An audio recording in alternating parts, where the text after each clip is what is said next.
Selamat datang dalam keluarga besar BMC Philadelphia. Coba lihat kanan kiri, katakan Tuhan memberkati setiap kita. Dan saya menyapa bagi setiap saudara yang menyaksikan secara online. Dan hari ini saudaraku adalah hari spesial di mana sejak pandemik hampir 2 tahun ini saudara, saya selalu khotbah tiap hari Minggu. Tetapi hari ini ada tamu spesial kita. Seorang hamba Tuhan dari Indonesia, dari Jakarta. Bahkan juga disebut sebagai hamba Tuhan YouTuber. Kita sambut dengan hormat, inilah Pastor Debbie Basir.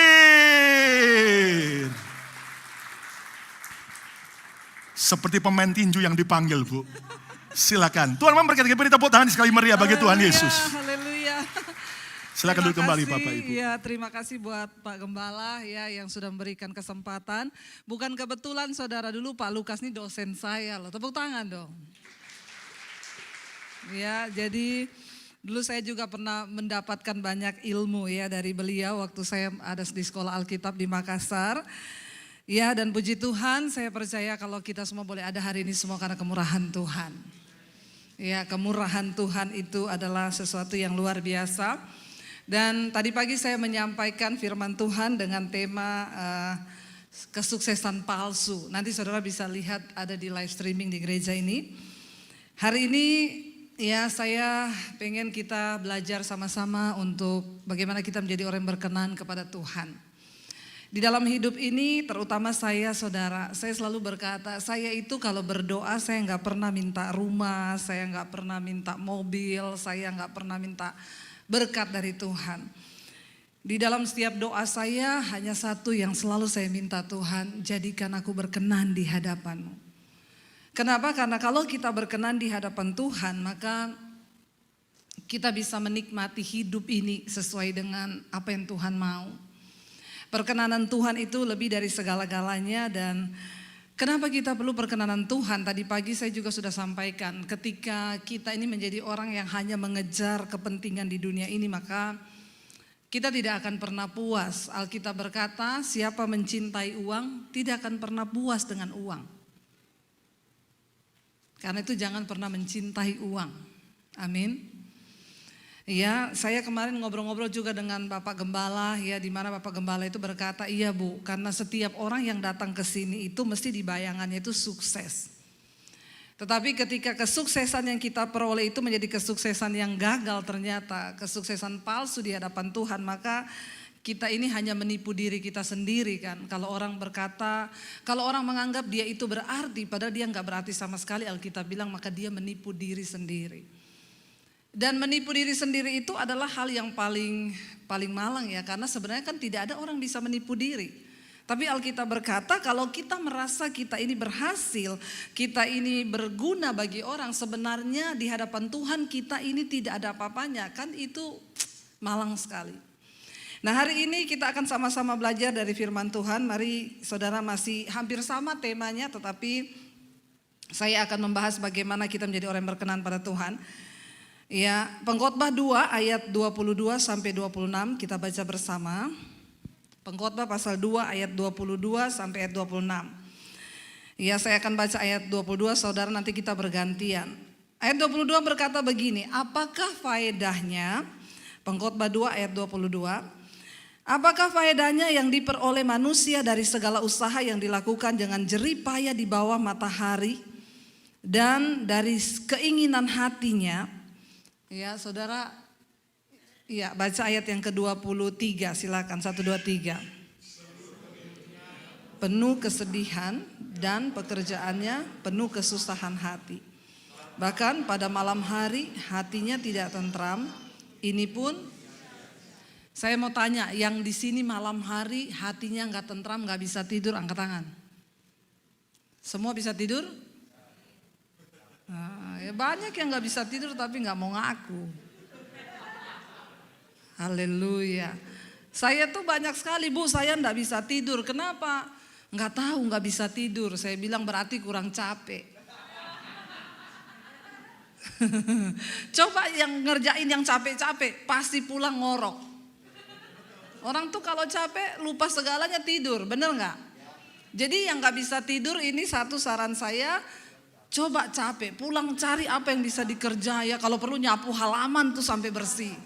Pasti kalau saudara capek fisiknya, maka saudara tidur. Kalau yang capek otaknya, nggak mungkin tidur.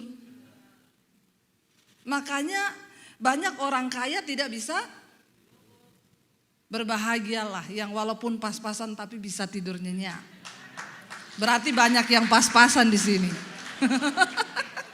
Karena banyak yang tepuk tangan. Tapi saya lebih pilih jadi orang pas-pasan. Pas mau beli rumah, pas ada duit. Pas mau beli mobil, pas ada duit. Tepuk tangan dong buat Tuhan. Ini yang saya mau khotbahkan, menjadi orang yang berkenan pada Tuhan. Itu lebih luar biasa, saudara. Ya, tadi pagi saya sudah sampaikan, kadang-kadang orang itu menjadi kaya, tetapi kalau dia tidak memperoleh kesuksesan yang asli dari Tuhan itu kasihan. Ya, karena kekayaan itu tidak bisa menjamin apapun, saudara. Tapi Bu, segala-galanya kan butuh uang, ya. Uang bukan segala-galanya, tetapi segala-galanya butuh uang, Bu. Ya, ada yang bilang uang memang tidak dibawa mati, Bu, tapi kalau nggak ada duit bawaannya, ya bertobat. Nggak ada uang bawaannya mati, ini orang belum kenal Tuhan Yesus ini. Di sini dikatakan, ya apakah faedahnya yang diperoleh dari manusia dari segala usaha yang dia lakukan di bawah jeripayanya, di bawah matahari, dari keinginan hatinya. Seluruh hidupnya penuh kesedihan dan pekerjaannya penuh kesusahan hati. Bahkan pada malam hari hatinya tidak tentram. Ini pun sia-sia. Apalagi kalau malam gak tentram, banyak pikiran, sumpek. Hari-hari ini tuh banyak orang mau bunuh diri. Saya bersyukur ada seorang yang WA ke saya, Bu, saya berterima kasih sama ibu. Karena khotbah ibu saya gak jadi bunuh diri. Saya tertarik, saya bilang, khotbah yang mana itu yang Bapak dengar? Jadi istri saya itu setiap hari dengerin khotbah ibu. Saya itu dalam keadaan puyeng, sumpek, pikiran saya masa pandemi ini tidak ada uang. Akhirnya saya stres, tiap hari berantem dengan istri, lalu saya jatuh dalam persinahan. Saya selingkuh dengan teman kerja saya. Di sini tidak ada yang selingkuh kan? Tidak ada yang ngaku, Pak. Bertobat kalau ada ya saudara. Kebangetan loh kalau orang itu masih menikmati dosa. Kita melihat kematian begitu ada di depan mata kita. Kalau saudara masih mau jatuh bangun dalam dosa, berzina, selingkuh, hati-hati. Ada ibu-ibu yang konseling sama saya, Bu, suami saya itu loh bolak-balik selingkuh terus, saya sudah menyerah dengan dia. Apa yang harus saya lakukan? Doakan, Bu, Tuhan hajar suamiku supaya dia bertobat. Lalu dia bilang ke suaminya, saya sekarang sudah tidak mau pusing lagi kamu mau selingkuh atau apa. Saya sudah diajari Ibu Debbie. Ibu Debbie bilang apa? Doakan kamu. Doa apa? Tuhan hajar suamiku. Dia WA saya, saudara. Suaminya WA saya, Bu, ibu itu hamba Tuhan macam apa? Kenapa, Pak? Kenapa ibu ngomong ke istri saya, suruh doakan saya, hajar suamiku Tuhan?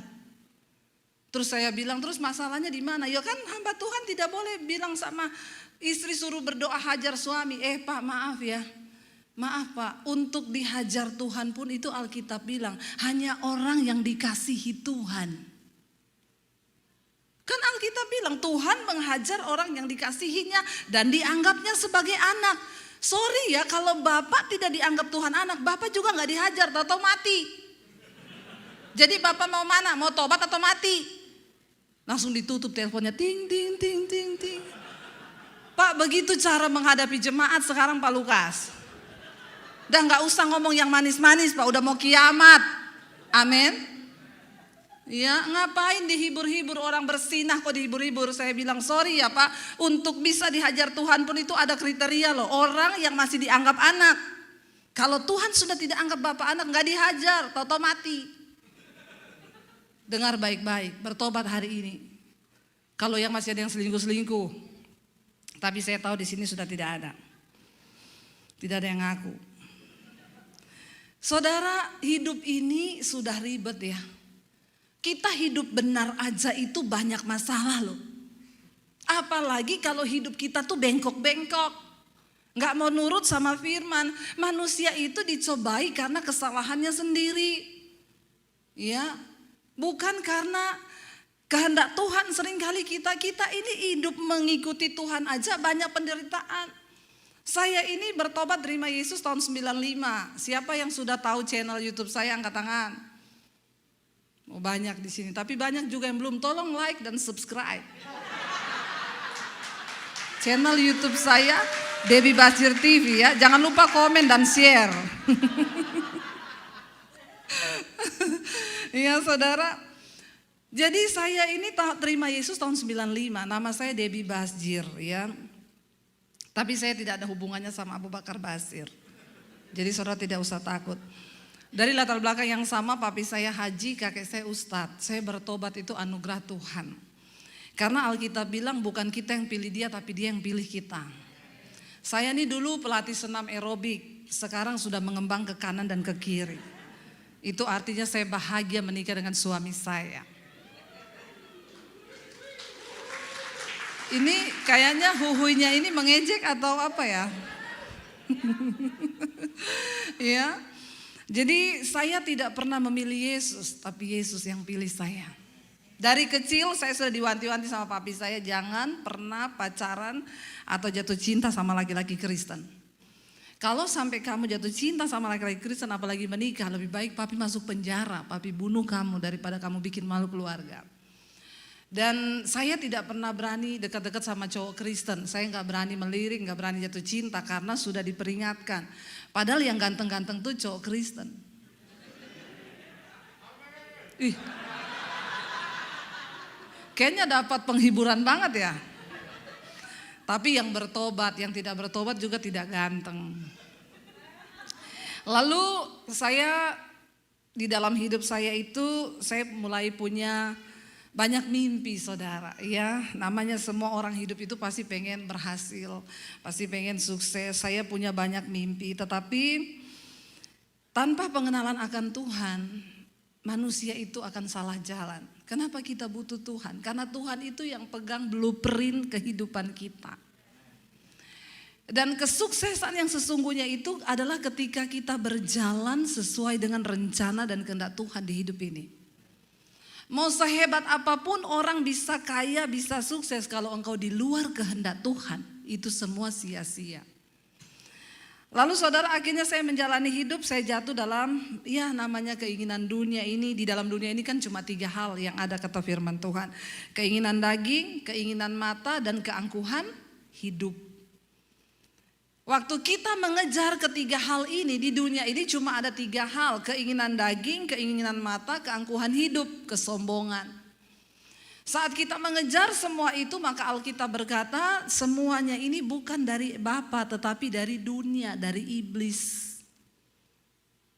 Lalu akhirnya saya mengejar semua itu, saya makin jatuh, banyak dosa. Saya singkat cerita hidup saya hancur, saya mau bunuh diri tahun 95. Saya pikir saya harus mengakhiri hidup saya dan itulah yang terbaik. Tapi disitulah Tuhan datang menyelamatkan saya. Apa yang sudah tidak berguna bagi dunia sanggup dipulihkan Tuhan menjadi sesuatu yang berharga.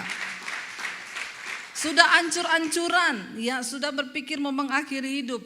Tapi Tuhan angkat saya malam itu. Cuma sebuah pertanyaan yang muncul di benak saya.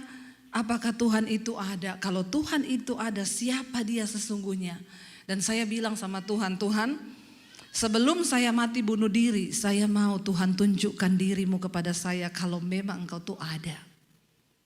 Dan malam itu saya dijamah Roh Kudus, itulah titik balik hidup saya berbalik saudara. Berbalik kepada Tuhan, ya kalau berbalik gak usah banyak-banyak, 360 derajat tuh balik lagi.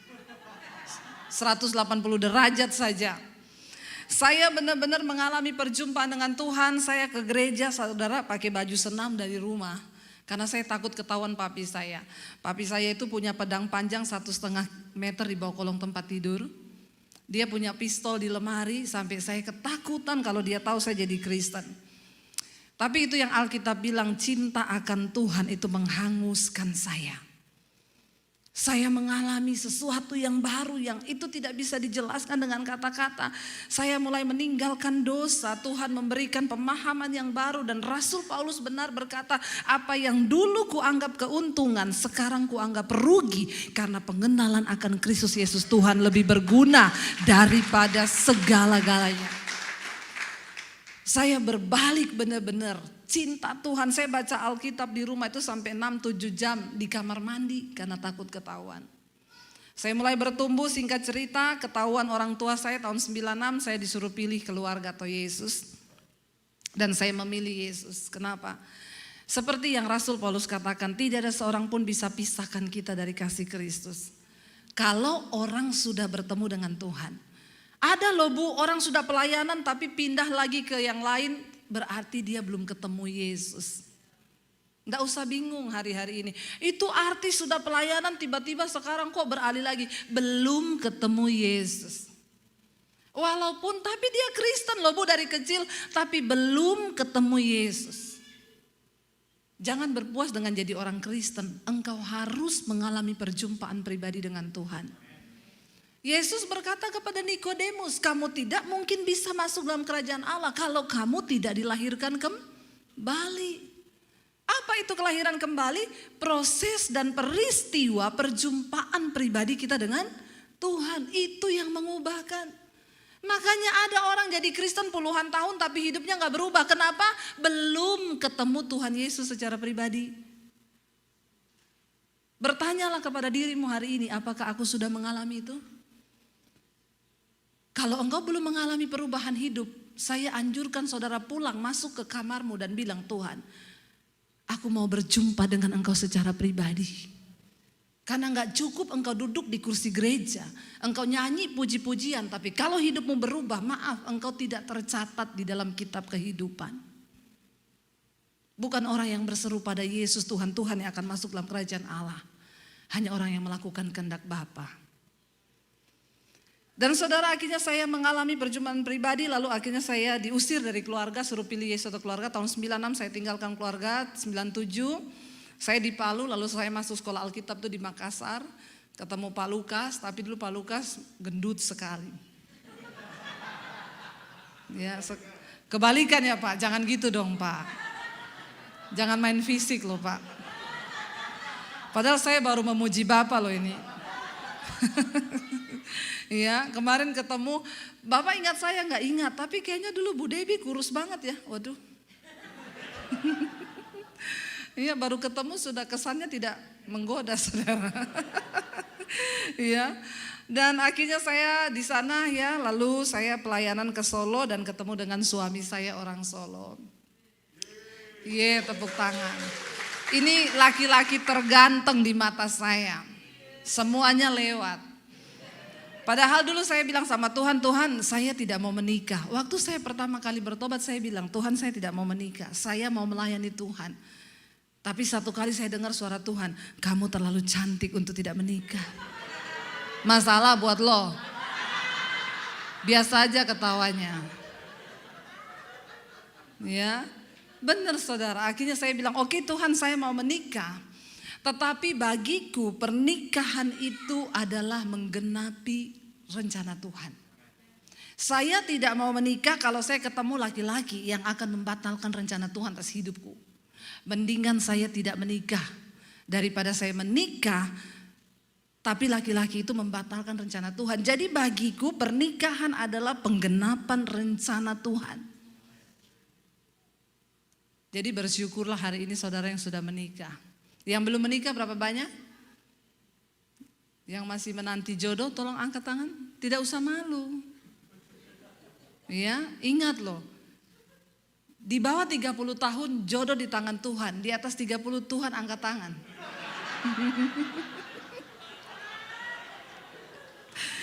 Jadi saudara perlu doa puasa kalau sudah begitu. Ya, tetapi berdoa, yang mau cari jodoh cari yang sesuai kehendak Tuhan ya. Kita kembali kepada firman Tuhan. Ayat ini berkata saudara, untuk apa orang berjerih payah memiliki segala sesuatu tapi malam hari tidak tentram hatinya, tidak bisa tidur, ya, tidak bisa apa-apa. Lalu ayat yang berikutnya, tak ada yang lebih baik bagi manusia, ini yang dikatakan, ya, pengkhotbah tadi, ya, baca sama-sama. Tak ada yang lebih baik bagi manusia daripada makan dan minum dan bersenang-senang dalam jerih payahnya. Aku menyadari bahwa ini pun dari tangan Allah.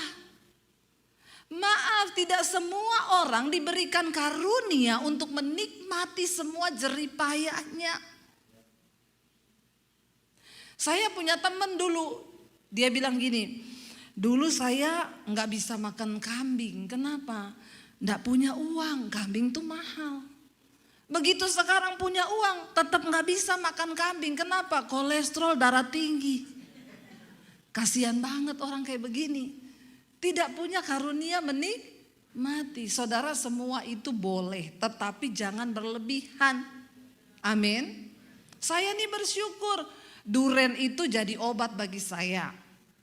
Sate kambing itu jadi obat bagi saya. Kalau saya drop, cari duren makan, celing lagi saudara. Kalau yes ya. Tapi di sini kayaknya nggak ada duren ya Pak. Oh banyak ya, tapi saya belum dikasih loh. Jadi curcol saudara. Ya. Jadi segala sesuatu tuh boleh, tapi jangan berlebihan. Supaya kita nih bisa menikmati. Ada orang-orang di sini dikatakan, apa ayat ini bilang? Karena jadi yang terbaik bagi manusia di dalam dunia ini adalah makan, minum, dan bersenang-senang dalam jerih payahnya. Tetapi dia bilang apa?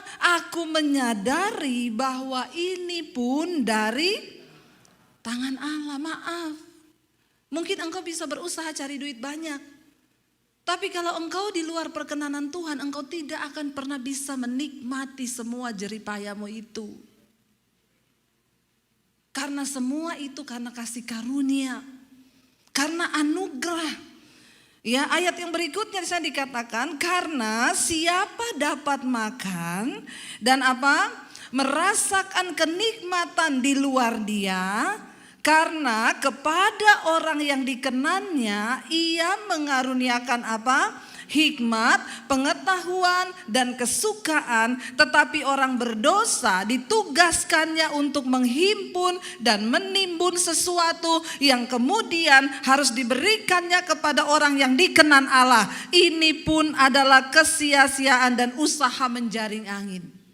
Jadi percuma kalau engkau berusaha menimbun segala sesuatu dalam hidupmu, tetapi kalau engkau hidup di luar perkenanan Tuhan, maka yang engkau timbun itu harus engkau berikan pada orang yang dikenan Tuhan. Siapa yang mau menikmati segala yang baik di hidup ini? Jadilah orang yang berkenan di hadapan Tuhan. Amin saudara. Loh, hanya orang yang berkenan di hadapan Tuhan yang dapat karunia menikmati. Walaupun cuma pas-pasan yang kita ada, tetapi kalau kita dikenan Tuhan itu luar biasa. Saya ini bersyukur menjadi orang yang dikenan Tuhan. Orang yang dikenan Tuhan itu ya apapun yang kita lakukan Tuhan turut bekerja. Wow. Dan segala sesuatu itu bisa kita nikmati dengan sukacita. Walaupun kita hidup pas-pasan saudara ya, tetapi kalau ada perkenan Tuhan, saya melihat bagaimana dalam rumah tangga kami. Hidup pas-pasan dulu ya, kita hidup pas-pasan dengan anak-anak walaupun cuma makan tempe digoreng sambal, tetapi ada perkenanan Tuhan, kami berdoa bersama, kami mengucap syukur bersama, dan itu cukup, dan Tuhan mengaruniakan perkenanannya dan kami berbahagia. Apa yang bisa membuat manusia bahagia di dunia ini? Di sana dikatakan karena siapa dapat makan dan merasakan kenikmatan di luar Tuhan. Kita tidak akan pernah bisa menikmati apapun di luar Tuhan. Karena semua yang di luar Tuhan itu kepalsuan. Jangan pernah membangun sesuatu dalam hidup ini dengan kepalsuan. Letakkan Tuhan sebagai dasar dalam kehidupan kita. Supaya kita ini dapat menuju ke satu tujuan dalam hidup kita ini adalah kekekalan saudara. Orang yang hidup dalam perkenanan Tuhan tuh enak loh. Saya ketika masa pandemi dulu banyak sekali orang takut mati. Bukannya saya mau menantang Tuhan loh. Waktu pertama lockdown sudah dibuka. Beberapa perusahaan sudah masuk saudara. Mereka WA ke saya, Bu Debi maaf karena kami sudah masuk. Jadi jadwal ibadah kantor juga sudah berjalan. Bu, gak ada pendeta berani datang. Ibu berani gak? Minggu depan ada jadwal ibu. Karena beberapa teman hamba Tuhan juga WA, Bu jangan keluar-keluar dulu loh. Banyak pendeta yang mati.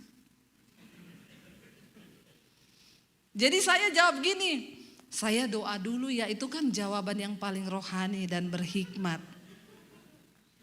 Saya doa dulu ya, nanti saya kasih keputusan besok. Iya Bu, kami berharap banget. Kami ibadahnya tetap prokes Bu. Dan ini lebih banyak yang nonton karena sekarang kami online. Seluruh cabang kantor kami di seluruh dunia bahkan itu menyaksikan khotbah Ibu. Saya bilang saya doa dulu. Waktu saya berdoa Tuhan tuh ngomong begini, gak malu sama itu karyawan. Mereka demi bekerja dan gaji setiap bulan, mereka berani masuk kantor dari jam 8 sampai jam 5. Kamu yang hamba Tuhan cuma datang sekali beritakan khotbah takut. Bukankah hidup matimu di tanganku? Iya, siap Tuhan. Saya WA, oke, saya datang besok. Orang yang hidup dalam perkenanan Tuhan itu enak saudara. Mau mati besok, mau mati lusa, mau mati malam ini, puji Tuhan, haleluya 12 kali. Kok gak ada amin? Berapa banyak yang sudah siap mati? Saya bertanya serius di jemaat ini, yang sudah siap mati angkat tangan. Cuma siap tapi tidak ada yang diangkat tangan. Saudara siap atau tidak siap? Kalau waktunya tiba, berangkat. Daripada tidak siap lebih baik. Saya nggak tanya siapa yang sudah mau mati loh. Yang saya tanya siapa yang sudah siap mati. Loh, goal dari orang Kristen itu kan siap mati. Kenapa? Karena kita percaya bahwa kematian di dalam Kristus adalah sebuah keuntungan. Kalau belum waktunya mati, tidak akan mati. Ya, kita kena COVID pun saudara, saya bilang dari awal dulu Tuhan, saya bukan mau menentang Tuhan. Kalau Tuhan izinkan kami kena COVID untuk bersaksi supaya orang tidak ketakutan, saya mau. Dan November itu kami sekeluarga kena COVID yang pertama. Lalu saya bersaksi di channel YouTube saya dan ternyata itu membangkitkan iman banyak orang. Lalu yang kedua kemarin kami kena lagi, jadi saya ini bintang 2 COVID. Yang varian baru itu akhir Mei saya dan suami kena. Karena kakak ipar saya meninggal di Solo saudara. Jadi ceritanya waktu saya pelayanan ke Surabaya kita mampir di Solo. Kakak ipar saya udah masuk rumah sakit. Karena dia cepat sekali hanya dalam waktu seminggu lewat saudara. Umur 48 tahun sangat muda. Dan kami balik dari Surabaya rencana mau nginap semalam besok mau balik ke Jakarta. Waktu pas nginap besoknya mau balik kakak ipar saya meninggal. Jadi kita gak jadi balik ke Jakarta. Dan kita sudah komitmen gak usah pergi ke rumah keluarganya karena pasti kan mereka memang satu rumah positif. Tapi kemudian saya dapat telepon, ada yang ngomong, kalian pada gak kesini? Iya, kenapa? Itu kakakmu sudah lari-lari di jalan nangis loh, guling-guling di jalan gak ada yang lihat. Dan benar saya datang, itu kepada suaminya RT saudara. Saya datang itu semua tetangga tutup pintu. Cuman ngintip dari jendela, kenapa? Kan takut. Saya bilang kasihan banget ya, jadi saya turun, kita datang, dia nangis, peluk-peluk saudara, ya sudahlah. Saya cuma bilang Tuhan engkau tahu saya tidak mencobai tapi saya harus memberikan dia kekuatan. Lalu kami balik ke Jakarta dan benar suami saya mulai sakit. Akhirnya kami tes PCR hari Senin dan ternyata benar positif. Ya, lalu saya tanya lagi sama Tuhan, itu suami saya hampir lewat saudara, dia gak bisa makan, dia muntah karena yang varian baru itu menyerangnya lambung. Gak batuk, tidak flu tetapi lambung yang diserang. Wah dia muntah terus gak bisa makan. Tapi saya tanya Tuhan, Tuhan kenapa engkau izinkan kami kena lagi? Tuhan bilang karena ini varian baru. Supaya kamu bisa bersaksi karena banyak orang takut sama varian baru ini. Hidup matimu itu bukan di tangan COVID tapi di tangan Tuhan. Lalu saya perkatakan, oh iya Tuhan, amin. Ya, dan akhirnya saya perjamuan kudus dan kami puji Tuhan disembuhkan. Ya, tetapi saudara juga harus ya divaksin saudara. Banyak orang yang bilang vaksin ini kan 666 Bu.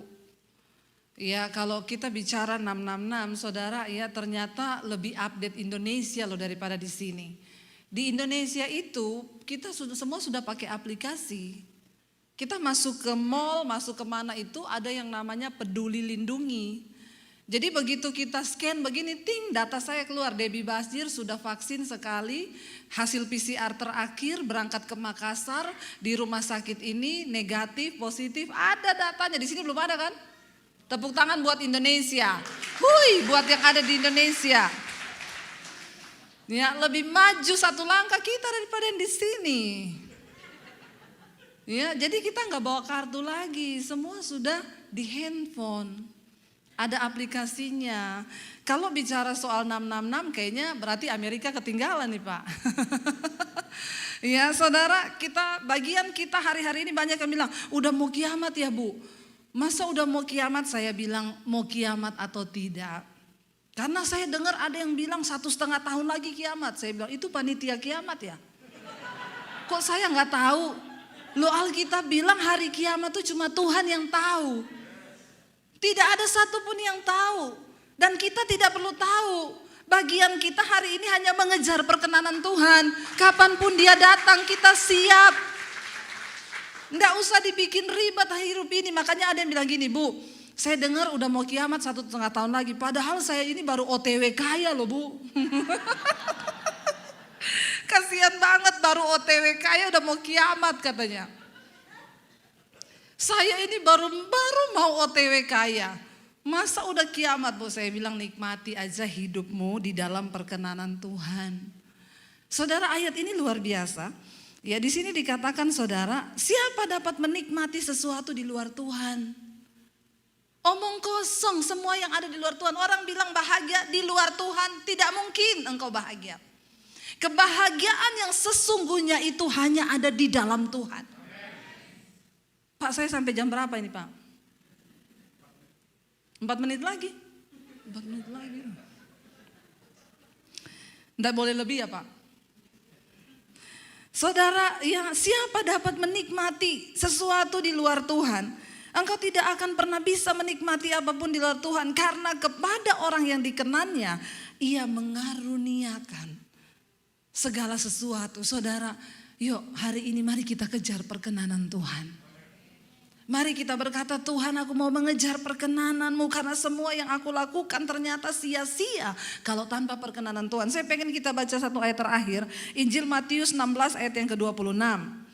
Injil Matius 16 ayat 26. Firman Tuhan berkata di sana, apa gunanya seseorang memperoleh seluruh dunia tetapi kehilangan nyawanya? Ya, dan apakah yang dapat diberikannya sebagai ganti nyawanya itu? Saudara, untuk apa? Kita beroleh segala sesuatu di dunia ini tapi kita kehilangan nyawa jiwa kita. Hari ini mari kita cuma mau dan kita hanya membutuhkan perkenanan Tuhan di dalam hidup ini.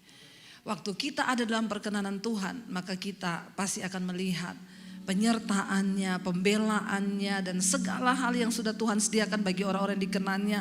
Engkau akan mulai melihat hal-hal supranatural waktu engkau hidup dalam Tuhan. Ketika engkau hidup dalam perkenanannya, apa yang bagi orang dunia itu sulit, bagi orang yang dikenan Tuhan tidak ada yang sulit. Dia sanggup membukakan pintu-pintu bahkan yang tertutup bagi orang yang tidak mengenal Tuhan. Bagi Tuhan tidak ada perkara yang mustahil bagi kita. Mari kita bangkit berdiri bersama.